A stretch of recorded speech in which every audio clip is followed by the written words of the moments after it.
এবার আবর্তক দশমিক ভগ্নাংশ বিষয়টা কি? ধরো আমাদের আছে 2/3, 2/3, এটাকে আমি চাইছি যে দশমিকে নেব। তাহলে ভাগ করা শুরু করতে হবে, 2কে ভাগ করা শুরু করতে হবে 3 দিয়ে, যাবে না 0 দিয়ে একটা পয়েন্ট দিয়ে এখানে একটা শূন্য নিব, হয়ে গেল 20। 3 6 18, বিয়োগ করলে আবার পাবো 2, দশমিকের জন্য আবার 0, আবার 3 6 18 বিয়োগ করলে 2, আবার দশমিকের জন্য 0, 3 6 18, চলছে নাকি? 3 6 18 এভাবে চলবেই, আলটিমেট মিলবে না কিন্তু বিষয়টা। তাহলে আমরা যদি 2/3কে ভাগ করি মানে দশমিকে আনি তাহলে কত পাবো? তাহলে আমরা পাবো 2/3কে দশমিকে বানালে 0.666666 চলতেই থাকবে নাকি? Dot dot dot dot dot, বারবার 6 আসতেই থাকবে। তাহলে যে সংখ্যাটা বারবার মানে পুনরায় ফিরে আসছে, যাকে ইংরেজিতে বলা হয় রেকারিং, বারবার পুনরায় ফিরে আসছে, সেই ভগ্নাংশটাই রেকারিং ডেসিমাল ফ্র্যাকশন তৈরি করবে, মানে আবর্তক দশমিক ভগ্নাংশ। কোন সংখ্যাটা বারবার আবর্তন হচ্ছে? 6। তাহলে 0.6 দিয়ে 6-এর মাথায় তুমি একটা এরকম ফুটলিও দিতে পারো, বা চাইলে তুমি একটা বারও দিতে পারো, যেটা ইচ্ছা, মানে একই। তার মানে বুঝে যাব যেখানে 0.666666 আসতেই থাকবে, এটাই হচ্ছে রেকারিং ডেসিমাল ফ্র্যাকশন। ঠিক আছে না? ব্যাপারটা খুব ইজি। কিন্তু পরীক্ষা হলে রেকারিং ডেসিমাল প্রকাশ করা আসে না, এখান থেকে সামান্য ভগ্নাংশে প্রকাশ করা আসে। তার মানে আমি যদি 2/3কে রেকারিংয়ে নিই তাহলে এটা পাবো, আর এর উল্টোটা যদি পরীক্ষায় আসে যে 0.6 আছে মাথায় বার, এটাকে সামান্য ভগ্নাংশে প্রকাশ করতে হবে। আমরা জানি 2/3 আসবে, কিন্তু কিভাবে আসবে সেটার প্রসেসটা হচ্ছে, সামনে 0 আছে কিছু লিখতে হবে না, 0 বাদে কে আছে তাদের লিখো 6, মাইনাস দাও, পয়েন্টের পরে রেকারিং ছাড়া মানে মাথায় বার ছাড়া কেউ আছে? যদি থাকতো সে আসতো, নেই তাহলে 0 আসবে। নিচে যতগুলোর মাথায় বার ততগুলো নয়, একটার মাথায় বার আছে তাই একটাই নয়, 6 থেকে 0 বাদ দিলে তো ভাই 6 হয়, আর নিচে 9 আছে 9, 3 দিয়ে কাটা যায় 2, 3 দিয়ে কাটা যায় 3, তাহলে আলটিমেট উত্তর হয়ে গেল 2/3। এটাই তো হওয়া উচিত ছিল। তাহলে 0.6কে যদি আমরা সামান্য ভগ্নাংশে প্রকাশ করি তাহলে পাবো 2/3, বা 2/3কে রেকারিংয়ে করলে পাবো 0.6 মাথায় বার। তাহলে একটা থেকে আর একটা চেঞ্জেস কিন্তু আসে।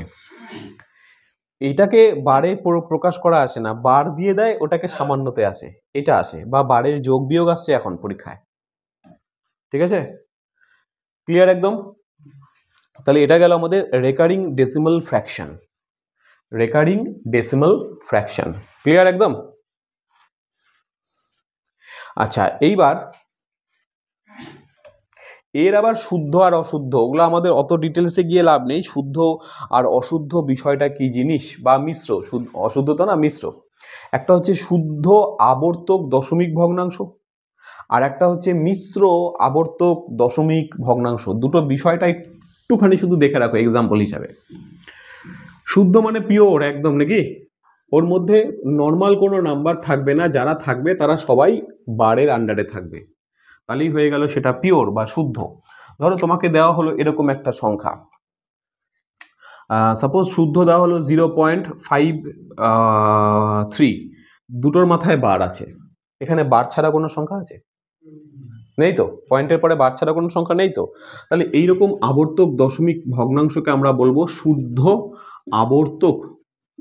আবর্তক দশমিক ভগ্নাংশ। ঠিক আছে না? শুদ্ধ। তার আরেকটা কি হবে, শুদ্ধ হয়ে গেল, আরেকটা হবে মিশ্র। মিশ্রটা কেমন হবে, ধরো এরকম আছে 0. মনে করো আছে 537, এখানে শুধুমাত্র 7-এর মাথায় আছে বার, কিন্তু বাকি দুটো সংখ্যা বার ছাড়া আছে। তাহলে বার আলা সংখ্যাও আছে, বার ছাড়া সংখ্যাও আছে, দুরকমই আছে, তাই এটার নাম হয়ে গেল মিশ্র আবর্তক দশমিক ভগ্নাংশ। ঠিক আছে না? মিশ্র আবর্তক দশমিক ভগ্নাংশ, যেখানে বার আলা আছে বার ছাড়া আছে, তাহলে মিশ্র হয়ে গেল, আর একটা হয়ে গেল শুদ্ধ। ক্লিয়ার একদম?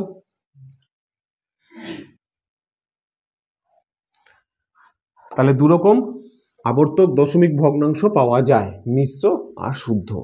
বেশ,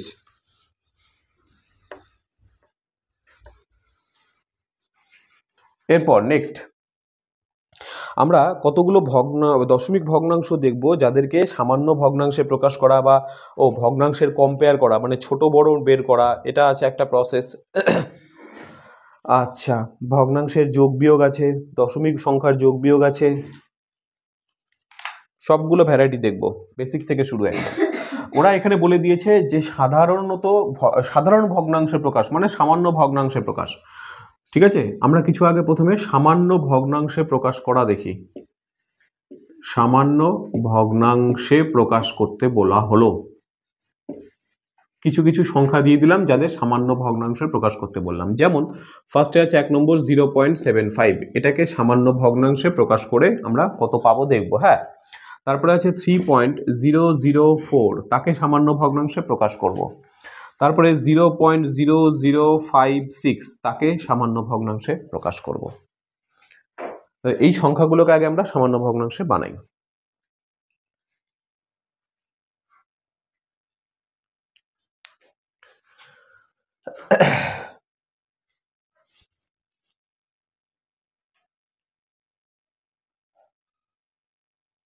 তার সাথে একটা বারওয়ালা সংখ্যাও দিয়ে দিই, 0.7 মাথায় বার, এটাকেও সামান্য ভগ্নাংশে বানাই। 3/4 এসছে কি সবার?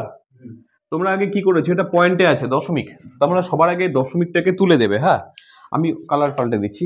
এই দশমিকটাকে তুলে দিলে নিচে আসবে 1, ওপরে দশমিক তুলেছো তাহলে নিচে হরে চলে আসবে 1, দশমিক তুলে 1, দুটো ঘর দুটো 0, দুটোকে 25 দিয়ে কাটা যাবে, 25 3 75, 25 4 100, তাহলে ফাইনাল উত্তর 3/4। ফাইনাল উত্তর হয়ে গেল 3/4। ক্লিয়ার না একদম? এটার উত্তর 3 দশমিক, তাহলে 3-এর পরে দশমিক আছে তাই না, তাহলে যেটা দশমিকের আগে আছে তাকে বলে দিবা 3 পূর্ণ। এই দেখো এরকম তাড়াতাড়ি হবে। দশমিকের আগে কে আছে? 3, তাহলে 3 পূর্ণ সামথিং কিছু একটা আসবে। কত আসবে? ওপরে আসবে 4, ভেরি গুড। নিচে পয়েন্টের জন্য আসবে 1, পয়েন্টের পর 1 2 3 ঘর, তাহলে 3টা 0 দিয়ে দিব। তারপর এটাকে 4 দিয়ে কাটলে 4 1 4, 4 25 100, মানে 250 হবে। তাহলে 3 পূর্ণ 1/250। তোমাদের কি এটা আসছিল? সত্যিকারে বলো, এটা আসেনি। কিন্তু এই যে এই ধরনের দশমিক সংখ্যা যদি থাকে, তাকে সামান্য ভগ্নাংশ কেউ আবার তুলে 1000 করে দিও না প্রথমেই, তাহলে খরচা বেশি হয়ে যাবে।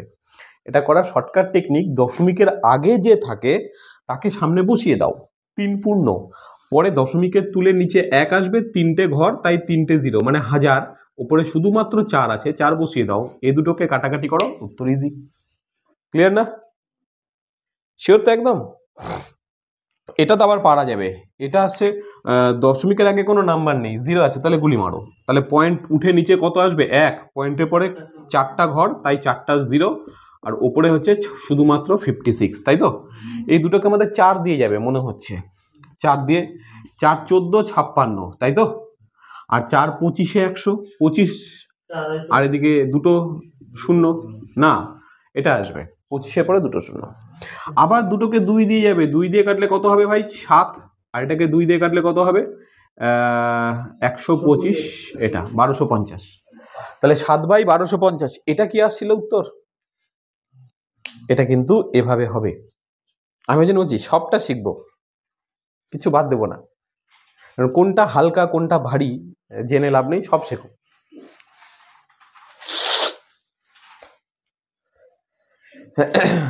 ক্লিয়ার একদম? এবার এইটা কিন্তু খুব ভালো, এই নাম্বার দিয়ে দশমিকে তুলে তাকে ভগ্নাংশ বানানো, এটা কিন্তু ভালো প্রসেস, এটাও ইজি। আর এটা তো নর্মাল আছে, এটার বেলায় তোমরা কি করবে, আগে দশমিকের আগে 0 আছে, কোনো চাপ নেই, তাহলে উপরে 7 আছে, 7 লিখবো, আর নিচে একটার মাথায় বার, তাই একটা 9 লিখবো, 7/9, এটাই উত্তর।